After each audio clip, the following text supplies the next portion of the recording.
The Appalachian Cultural Music Association is an all-volunteer nonprofit organization preserving and promoting the history of bluegrass, old-time, and country music. The ACMA maintains the Mountain Music Museum and Gift Shop at 626 State Street in downtown Bristol, Tennessee, Virginia, and also presents the weekly Monday night Pickin' Porch concerts at the Foundation Event Facility located next door to the Mountain Music Museum. Concerts begin at 7 p.m. every Monday evening. For information, visit mountainmusicmuseum.org. That's mountainmusicmuseum.org. In the heart of downtown Bristol, visit ACMA's Mountain Music Museum and Gift Shop. Admission is free.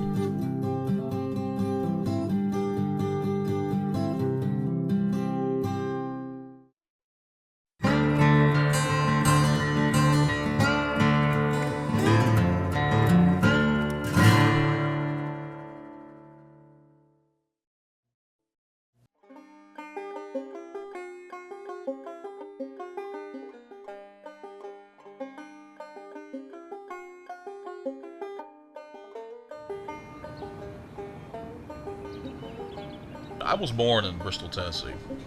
I didn't grow up here, but I was here a lot growing up. And I can distinctly remember when I was 10, 11, 12 years old, just eating up with country music, and the history. And I can remember riding downtown and wondering, where's it at? Where is the history? Where's the acknowledgement of it? You couldn't find it. It was not here. There were no signs, there were no paintings, there were no plaques, no nothing. However, along came Tim White in 1986, hailing from Roanoke, Virginia, and by George, he took the initiative to make sure that at the very least, that those recording sessions in 1927 would at least be acknowledged and documented for everyone to see who came downtown. I started work on this mural on this wall April, May of 1986. I actually got started, I guess, in March, but the year prior to that, I painted the original canvas, which is set to scale, on a smaller scale, of course, than this wall. But I worked through 1985 getting the canvas painted, took it to City Hall and City Commission meeting and our City Council meeting and got it approved and put it on this wall that was jointly owned by Bob Lark of Lark Amusement and the city. It's 30 by 100 feet approximately in size. I painted it in 1986 on scaffolding, set scaffolding up and painted it. With pretty much out of my own hip pocket. I did have some help from, I think I mentioned earlier, from Paul Gibson at Bristol Jeans at the time. Holson Hardware gave me the paint. Let's see, Hickory Tree Grocery Store gave me $50, and Bob Lark gave me $100. That's pretty much it. That mural not only means a lot to us here in Bristol, it means a lot to people who love country music. It means a lot to people who love bluegrass. Simply because, bluegrass and country has a direct lineage to those people in that mural. The Carter family, Pop Stoneman, Ralph Peer, Jimmy Rogers, Hattie Stoneman, things like that, or people like that. And anyway, I know for a fact that Charlie Daniels has seen and loves the mural. Dierks Bentley, he loved it. Vince Gill, I just talked to him the other day, and he was telling me a story about how he was listening to Jimmy Rogers on his bus out in the parking lot earlier that day.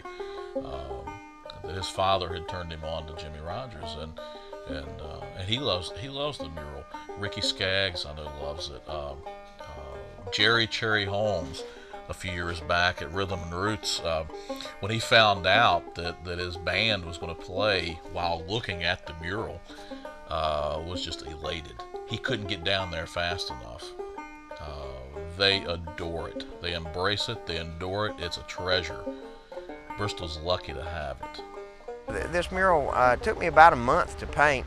At the ribbon cutting, Gary Morris, who at the time was a hot country music star, and a young lady, a beautiful young lady named Sylvia, they did a concert at Viking Hall that I put on. And Gary actually came here to this location where I'm sitting now and did he didn't sing, but he gave a speech, and my band, Troublesome Holla, Donnie and Gary Ollis and Tim Laughlin and myself played that day to, I'd say about 2,000 people were here. The late Jeanette Carter and her sister Gladys Carter cut the ribbon that day. Cecil McClister, who owned a music store at the time the Carters were making those legendary recordings, was here. He was in a wheelchair. He was in his 90s. A longtime friend of mine, well, been a long time now. I hadn't known him that long back then, and he's since passed away. Mac King, who was just a wonderful human being, was here too with his lovely wife, Margaret. But a lot of folks here. We had a big day of it. Got some pictures somewhere of all of that happening. But it took me about a month to paint it, and we unveiled it on May the 2nd, 1986. People have seen it here in our backyard. They see it every day.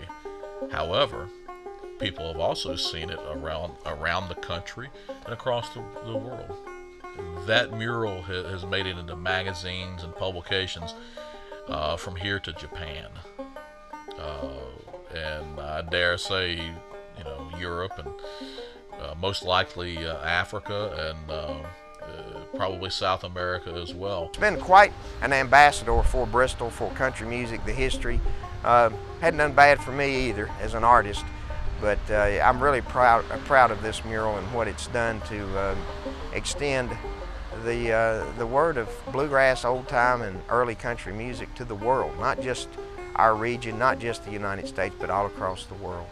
And there's no doubt that people know more about our history now thanks to that mural. That mural helped put Bristol back on the map. We were on the map at one time. It put us back on it. And what's followed has been just a steady stream of things as a result. There's been a definite domino effect, from the Pickin' Porch to Rhythm and Roots, which, my goodness, people come from all over the world to come to that. I don't think the Rhythm and Roots would have happened without that mural. I really don't think it would have happened. Bluegrass, old time, and country music, all of them, they kind of got their start, their mainstream starting point in this region and around Bristol and such. But, the music came from long before that, as the immigrants came across the Atlantic Ocean, fleeing their lives in Europe for whatever reason, whether it's economic reasons or religious persecution or whatever. As they came, as a lot of the Scots and Irish people came to the United States, they kind of kept getting filtered out of other areas, and they kind of found their home in Appalachia. Number one, there wasn't that many other people here, and it also reminded them, especially, of the Highlands of Scotland and places like that, so it reminded them of their home. This area here was a stopping place for everyone. They were going through Moccasin Gap and onto what they call the Wilderness Trail. It was pretty much uncharted territory after they left this area here. It was pretty wild. Of course, Daniel Boone, famously crossed over into Kentucky, but I think they stopped here just because it was a geographic barrier, for one thing, and then later they settled it gradually.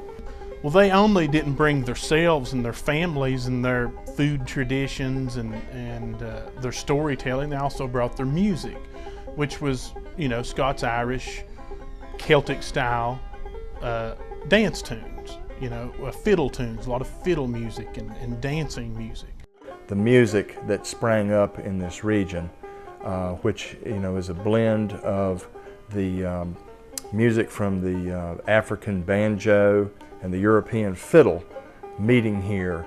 Much of the music centers around that early and ancient sound of the fiddle and the banjo.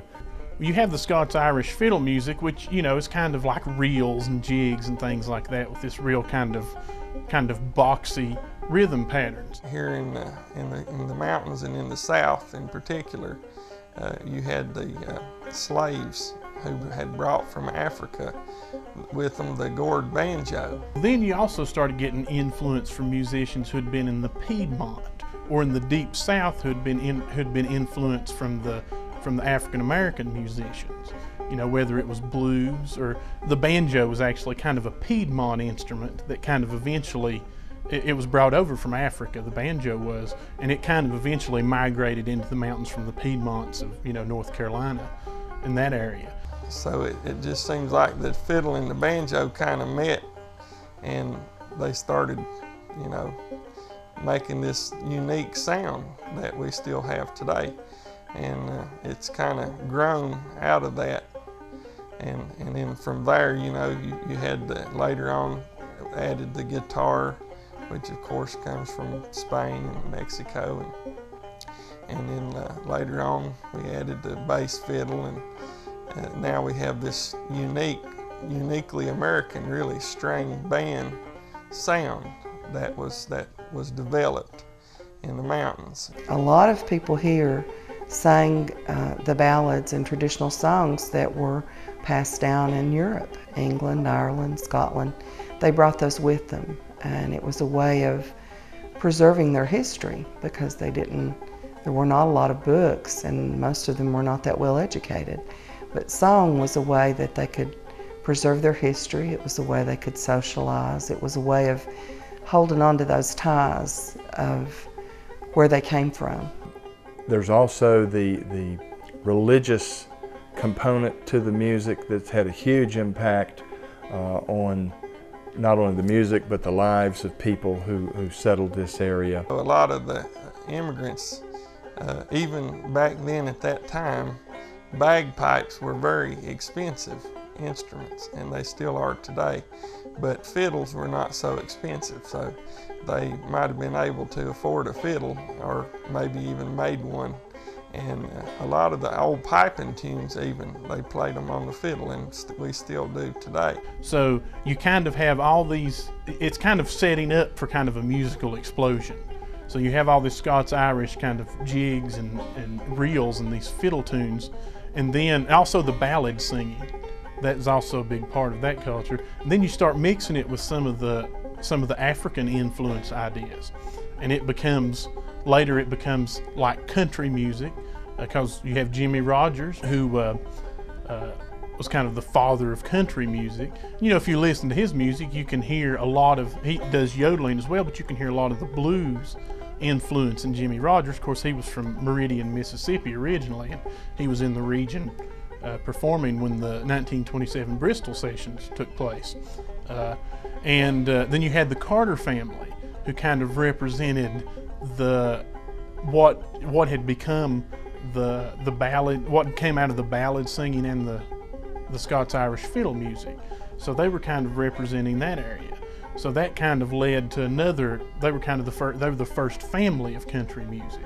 So, you know, and it all comes from this melting pot area.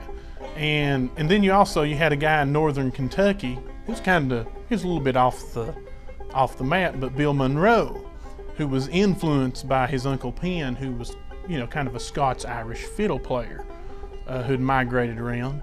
And then he was also influenced by Arnold Schultz, who was a black blues guitar player.